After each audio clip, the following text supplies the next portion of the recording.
ওং অখণ্ড সংহিতা বা শ্রী শ্রী স্বামী স্বরূপানন্দ পরমহংসদেবের উপদেশ বাণী ২০ খণ্ড। দুঃখ প্রেম ও লয়। এক পত্রলেখকের পত্রের উত্তরে শ্রী শ্রী বাবামণি লিখিলেন, প্রেম আসিলেই শান্তি আসে, কারণ প্রেম দুঃখ ভুলায়। প্রেম দুঃখের মূলীভূত কারণ অজ্ঞানতাকে দূর করে। প্রেম দুঃখকে সহিয়া সহিয়া জয় করিবার শক্তি দেয়।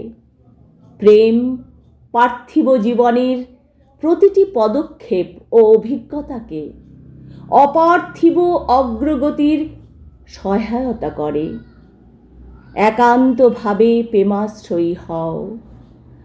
দুঃখের অধিষ্ঠান স্থল শরীরেও বটে, মনেও বটে।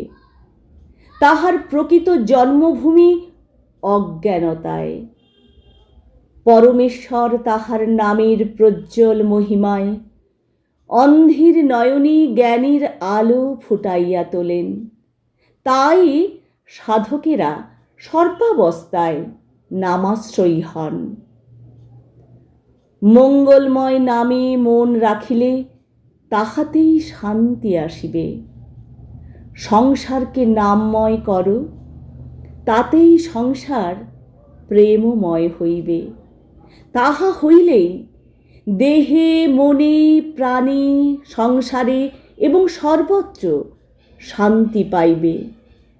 শান্তি খুঁজিতে হয় না, শান্তি আপনি আসে।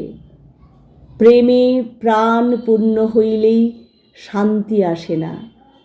দিবানিশি নাম করিতে করিতে প্রেম আপনিই আসে। প্রেমকেও খুঁজিয়া নিতে হয় না। প্রেম নিজের স্বভাবে তোমাতে আসিয়া সুস্থিত হইবে। কেবল নাম করিয়া যাও। নাম করায় কত যে সুখ, কত যে শান্তি, তাহা যাহারা নাম করিয়াছে মাত্র তাহারাই জানে। অপরের জানিবার বা বুঝিতে পারার কথা নয়। যাহারা ইহার রহস্য জানে না, তাহারা তিক্ত ও কটু মন্তব্য করিতেছে বলিয়া তাহাদের উপরে বিরক্ত হইও না। চিরকাল তাহারা এভাবে এ কাজ করিতে পারিবে না। ধৈর্য ধরো।